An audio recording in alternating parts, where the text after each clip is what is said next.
రాజధాని పేరుతో మొదలుపెట్టిన రెండవ విడత భూ సమీకరణపై రైతులు ప్రశ్నల వర్షాన్ని కురిపించారు. గతంలో రాజధాని పేరుతో భూములు తీసుకున్న రైతులకు ఏం న్యాయం చేశారో చెప్పాలంటూ మంత్రి నారాయణతో పాటు అధికారులను నిలదీశారు అమరావతి ప్రాంత రైతులు. ప్రభుత్వం రైతులకు ఇచ్చే రిటర్న్ ఫ్లాట్లు 3 ఏళ్లలో ఇవ్వకపోతే ఎకరానికి 5 లక్షల రూపాయల పరిహారం ఇవ్వాలని డిమాండ్ చేశారు. దీంతో భూ సమీకరణ సమావేశం రసాభసగా మారింది. 2014లో అధికారంలోకి వచ్చిన కొంతకాలానికే తుళ్లూరు, తాడేపల్లి, మంగళగిరి మండలాల్లోని 29 గ్రామాల్లో రాజధాని ఏర్పాటు చేస్తున్నట్లు ప్రకటించారు చంద్రబాబు. భూమి తీసుకునే సమయంలో మంత్రులంతా రాజధాని గ్రామాల్లోని ప్రతి ఇంటికి తిరిగారు. మీరు రాజధానికి భూములిస్తే 3 ఏళ్లలో అంతర్జాతీయ స్థాయిలో అభివృద్ధి చేసిన ప్లాట్లు ఇస్తామన్నారు. రైతులను కోటీశ్వరులను చేస్తామన్నారు. ఇంటికో ఉద్యోగం కల్పిస్తామన్నారు. ఈ హామీలే కాకుండా రాజధానిలో ఉండే వారి పిల్లలకు ఉచిత విద్య ఎంతవరకు చదువుకుంటే అంతవరకు ఉంటుందని ప్రభుత్వం హామీ ఇచ్చింది. అంతేకాదు రాజధాని ప్రాంతంలో ఉండేవారికి ఉచిత వైద్యం, ఏ జబ్బు వచ్చినా సరే ఎక్కడ రాజీ పడకుండా ఖర్చు మొత్తం ప్రభుత్వమే భరిస్తుందని నమ్మబలికారు.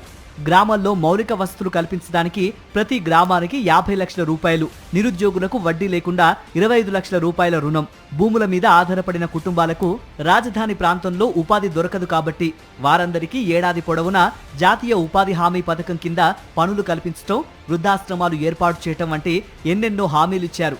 బాబు ప్రభుత్వం మాటలు నమ్మిన రైతులు నిజమే కాబోలు అనుకున్నారు.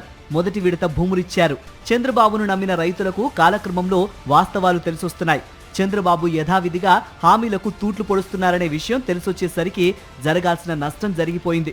రైతులకు ఇస్తానన్న రిటర్న్ ప్లాట్లను ఇప్పటికీ అభివృద్ధి చేసి ఇవ్వలేదు. కనీసం ఆ ప్లాట్లు ఎక్కడున్నాయో కూడా రైతులకు తెలియని దుస్థితి. కారణాలు ఏమైతేనేవి 2024లో చంద్రబాబు రెండోసారి అధికారంలోకి వచ్చారు. ఆ తర్వాత ఆయన తన అసలు స్వరూపాన్ని ప్రదర్శించడం మొదలుపెట్టారు. గతంలో భూ సమీకరణ ద్వారా సమీకరించిన 53,000 ఎకరాల భూమి సరిపోదు అని చెప్పటం మొదలుపెట్టారు. ఆ మేరకు ప్రచారం చేస్తూ వచ్చారు. రెండో విడత భూ సమీకరణ ద్వారా మళ్లీ భూములు తీసుకోవడానికి రెడీ అయ్యారు.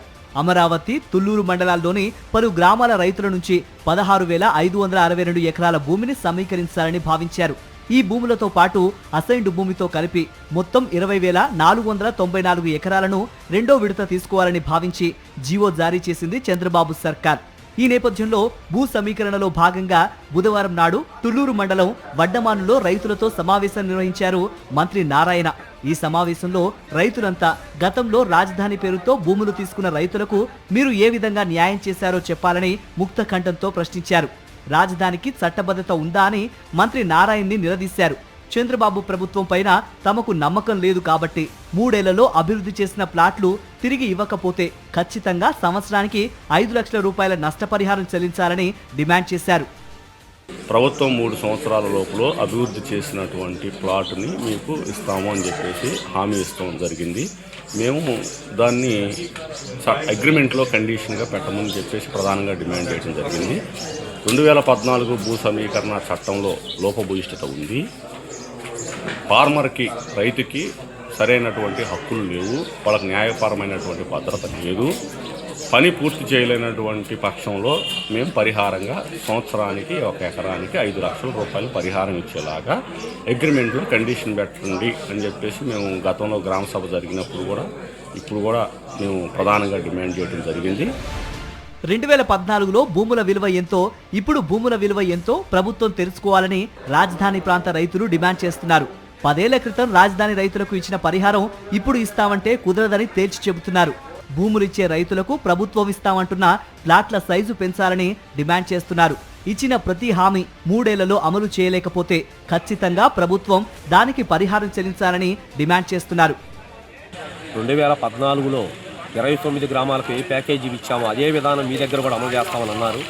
ఏమండి, 2014 ప్యాకేజీ వేరండి, ఇది 2026 అండి. అప్పుడుకిప్పటికి చాలా భూ వాల్యూ మీ గవర్నమెంటే మా భూ వాల్యూ పెంచింది. ఇంకా చాలా ఖర్చులు ఇది పెరిగినాయండి. అప్పుడుకిప్పుడు ఒకే విధానం అంటే ఎట్లా కుదిరిద్దండి? మాకు కొన్ని గజాలు పెంచాలని అడిగాము.